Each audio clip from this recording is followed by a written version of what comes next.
Bonjour et bienvenue dans la correction de cet exercice. Alors, pour se rendre au travail, Audrey prend le métro. La variable aléatoire grand T donnant son temps de trajet en minutes a pour espérance 6 et pour écart type 0,25. Au bout de combien de trajets de métro peut-elle être sûre, au risque d'erreur de 2%, d'avoir mis en moyenne entre 5 minutes 45 secondes et 6 minutes 15 secondes pour se rendre au travail? Alors, c'est sûrement un des exercices peut-être les plus délicats de ce chapitre sur la pratique de l'inégalité de Bien-Aimé-Tchebychev, de variables aléatoires si tu veux. Donc la première chose à faire, c'est de t'organiser. Nous on cherche qui? On cherche n, on cherche le nombre de trajets. Alors je vais l'appeler n et donc j'organise mon travail. Première chose à faire, tu organises ce que tu cherches. Notre but va être de trouver une information sur n. Voilà. Donc soit n, si tu veux, ce nombre de trajets de métro chercher. Si tu veux, combien il m'en faut, combien il lui en faut en Audrey pour avoir ce qu'on veut, c'est-à-dire avec un risque d'erreur de 2%, que sa moyenne, si tu veux, eh bien, elle ne soit pas dans la tranche, dans la fourchette 5 minutes 45 et 6 minutes 15, alors que son espérance de trajet, tu as vu en haut, c'est 6 minutes. Voilà. Alors la première chose à faire, si tu veux, ça va être de considérer une liste de variables aléatoires. On va en prendre n. On va créer donc n variables aléatoires, si tu veux, ce qu'on appelle un échantillon. Donc c'est ce que je te pose, c'est encore de l'organisation. Donc considérons la liste, si tu veux, des variables aléatoires T1, eh bien temps du premier trajet, un autre trajet, le deuxième, jusqu'au nème. Ça va te donner les résultats des temps successifs de ces n trajets.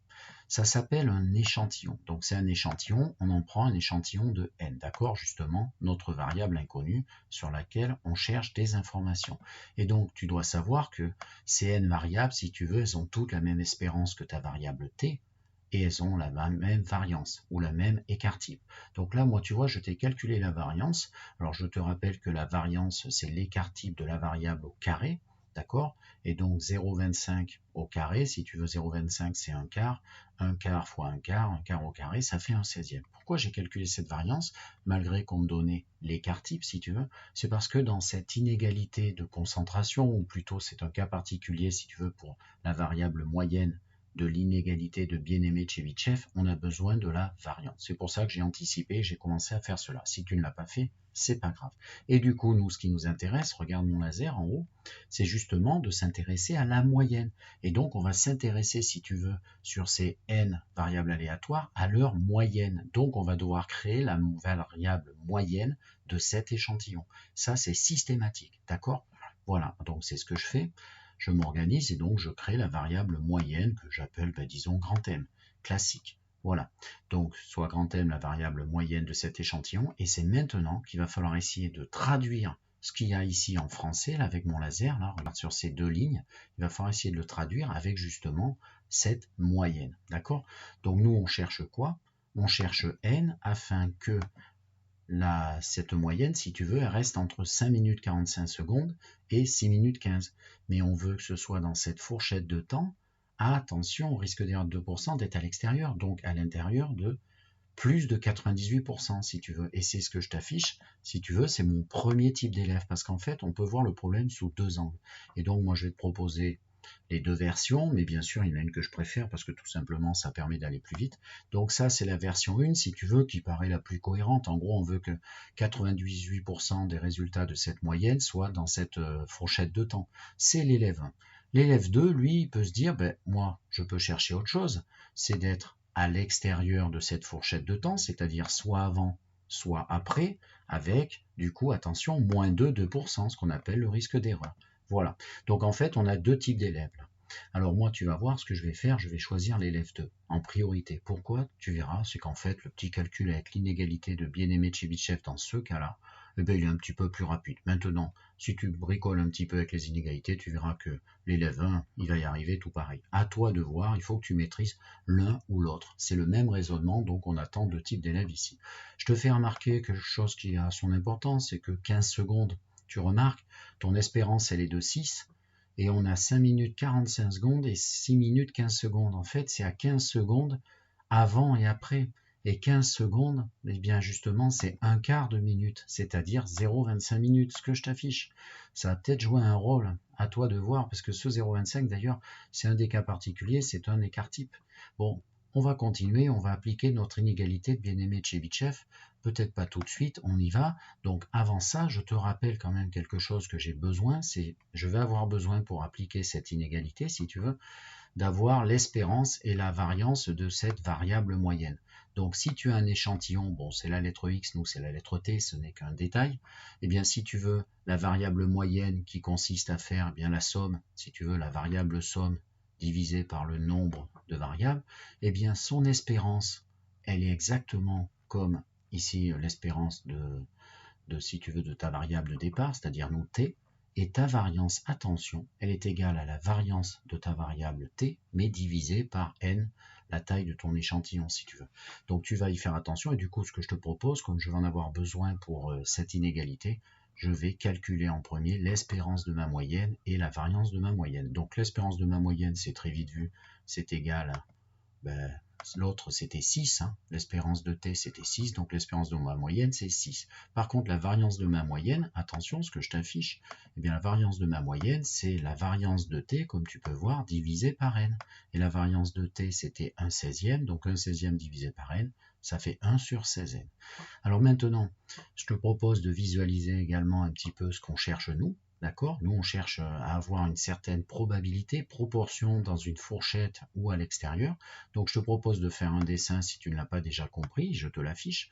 Regarde bien, j'ai mis la variable m, notre moyenne qui nous intéresse sur une raie graduée.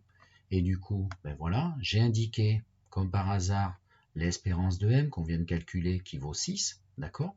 Et j'ai mis 5 minutes 45, 6 minutes 15, notre discussion par rapport à ce qu'on cherche, et je te fais remarquer que là, il y a moins 0,25 minutes, d'accord, moins 15 secondes, et là, plus 0,25 minutes. Et en fait, regarde ça, et bien ici, toute cette tranche ici, pour que m moins e de m en valeur absolue, ça veut dire quoi? Ça veut dire que l'écart entre les valeurs de m et son espérance, c'est-à-dire entre 6 et les valeurs de m qui peuvent se balader, ici, toute cette partie-là d'intervalle, si tu veux, avec les bords non pris, ça veut dire que cet écart, on met une valeur absolue, parce que ça peut être en dessous comme au-dessus, et bien cet écart qui est un nombre positif, il faut qu'il soit inférieur à justement ce 0,25 que l'on s'écarte, d'accord? Ici, on l'ajoute et là, on l'enlève. Par en dessous, par au-dessus. Donc, en fait, ici, si tu veux, c'est ton événement, l'écart, la distance entre les valeurs de m et ton écart type de m, il est plus petit strict que 0,25. Et si tu es cohérent, eh bien, ce qui est avant ou après avec les bords, eh bien, c'est quand ton écart, si tu veux, cet événement, il est ici. C'est quand cette valeur absolue est supérieure ou égale à 0,25 si on est par en dessous, ou également quand on est par au-dessus. Ça fera la même chose. Donc nous, qu'est-ce qu'on veut? Je vais traduire l'élève 1. Donc l'élève 1, qu'est-ce qu'il veut? Il veut que cette moyenne, elle soit entre 5 minutes 45 et 6 minutes 15 secondes à plus de 98%. Et tu vas voir, je vais m'inspirer de ce dessin. Donc ça s'écrit comme ça. Ça veut dire que la probabilité d'être ici, c'est-à-dire la probabilité de ce que je passe là en rouge en laser, c'est mon événement, que cet écart soit plus petit que 0,25, eh bien moi je veux que ce soit au minimum 98%. Ça c'est l'élève 1. L'élève 2, lui, il pourrait s'y prendre en faisant ça équivalent, que cette moyenne, elle y soit strictement en dessous de 5,45 ou strictement au-dessus de 6 minutes 15, mais à moins de 2%. Donc cette probabilité de l'événement vert, là, qui est ici et qui regroupe tout ça, eh bien, il faut qu'elle soit inférieure ou égale à 2%. Alors, tu dois te dire, d'accord, c'est ce qu'on souhaite. Maintenant, pourquoi en venir à ça? Parce que justement, si tu veux, cette écriture-là ou celle-là doit te faire penser justement à l'application de cette inégalité de bien-aimé de Chebyshev. Donc, je te la rappelle brièvement, parce qu'on l'a déjà bien pratiqué sur tous les exos précédents. C'est le dernier que je te propose dans cette playlist ou sur mon site math5minutes.com. Donc, je te la rappelle, et bien en fait, quand on a une variable qui a une certaine espérance et une variance, la probabilité, regarde bien la probabilité de cet événement, tu reconnais mes valeurs absolues, l'écart entre les valeurs de la variable et l'espérance, et son espérance, quand tu veux que ce soit supérieur ou égal à A, cet écart a un réel positif quelconque, eh bien on te donne une majoration. C'est inférieur ou égal à la variance de cette variable divisé par ce A au carré. Équivalence logique, la proba de cet événement qui est tout simplement son contraire, d'accord, par rapport à celui-là, eh bien ça revient, hein, tu bricoles un petit peu ici avec la notion que ce sont les événements contraires, donc la proba de l'un est égale à 1 moins la proba de l'autre, eh bien ça revient à la chercher supérieur ou égal à 1 moins justement v de x, la variance sur a carré. Alors tu vas voir que l'élève 1, lui qui est ici, regarde, il cherche à avoir inférieur à 0,25, si tu regardes bien ça te fait penser à ça. Et donc lui, il va se retrouver avec ceci comme information qu'il va falloir traiter et 0,98, alors que l'élève 2, lui, cette formulation-là, regarde, supérieur ou égal à 0,25, l'écart entre m moins e de m, eh bien lui, il va avoir juste v de x sur a carré, à gérer avec ce 0,02.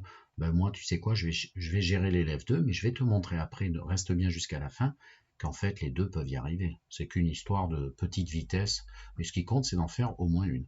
Alors, on continue. Alors, je vais t'afficher l'élève 1, l'élève 2, j'ai dit. Donc l'élève 2. Alors l'élève 2, alors attends, il faut que je déplace un petit peu quelque chose parce que j'ai un peu trop monté ma feuille, du coup j'ai plus accès à l'affichage, voilà. Donc l'élève 2, si tu veux, lui va chercher, je vais exactement écrire en dessous par rapport à ma propriété précédente. Donc l'élève 2, voilà ce qu'il cherche, lui.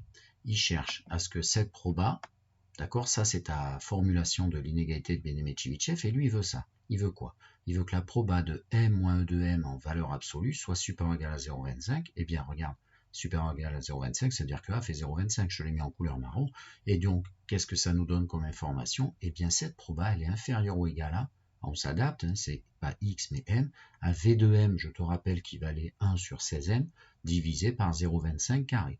Donc du coup, tu sais quoi, on va remplacer ça par 1 sur 16n et sans oublier 0,25 carré, on bricole un petit peu, et du coup, enfin on bricole, on simplifie les calculs, du coup ça nous amène à juste cette simplification, donc tu obtiens ceci, voilà, donc en fait j'obtiens 1 sur n, bon c'est, si tu veux c'est évident, parce que ça le 16n va aller en bas, mais 0,25 c'est 1 quart au carré ça fait 1 quart fois 1 quart, 1 sur 16, et si au même étage tu as 16 fois 1 sur 16 de n, ben, il te reste que n, voilà, et le 1, sinon tu poses le calcul un petit peu à côté au brouillon, ou sur ta copie à côté, voilà, alors nous on arrive à ça, donc voilà, nous on a ça, et donc qu'est-ce qu'il faut essayer d'analyser? Alors attention, on appelle ça une condition suffisante, d'accord? Toi, je te rappelle tout à l'heure, tu voulais que on soit à l'extérieur de, si tu veux, cet événement, il fallait que ce soit plus petit que 2%.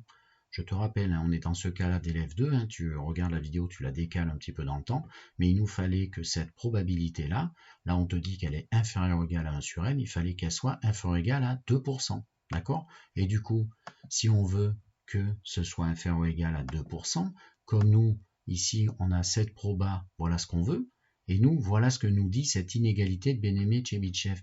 C'est quoi une condition suffisante? Il suffit que ce résultat de calcul soit plus petit ou égal à celui-là. Et du coup, on aura bien ce qu'on veut. D'accord? Ça, c'est le résultat que nous donne l'inégalité. Ça, c'est ce qu'on veut. Il suffit de chercher n pour que 1 sur n soit plus petit ou égal à 0,02. Et c'est gagné. On aura une condition suffisante pour notre taille d'échantillon, si tu veux, pour que la moyenne fasse que ce résultat, cette proba, soit en dessous de 2%.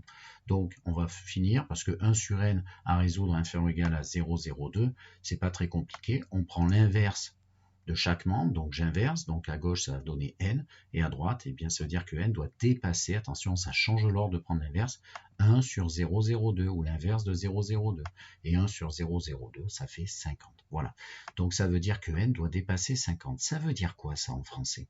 Ça veut dire en fait, c'est ce que je t'affiche, c'est la conclusion de cet exo, mais reste bien, j'ai pas fini, on va aller voir un petit tour à droite l'élève numéro 1, donc ça veut dire que si Audrey elle réalise au moins 50 trajets, ton 50 d'ici, de métro, ça veut dire qu'en gros, la moyenne, tu vois, la moyenne de tous ces trajets, eh bien, on va avoir un risque de 2% que sa moyenne de ces temps ne soit pas comprise entre 5,45 et 6 minutes 15 si tu veux, puisque ça correspond à ça, là, regarde, à cet événement.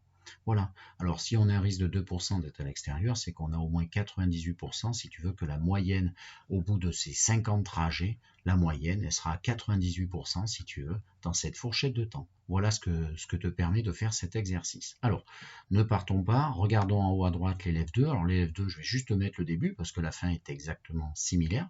Donc, l'élève 2, c'est en fait l'élève 1. Donc, l'élève 1, lui, eh bien, je te décrypte tout ce que je t'affiche à l'instant. La proba avec cette formulation-là, elle est là. Nous, qu'est-ce qu'on veut?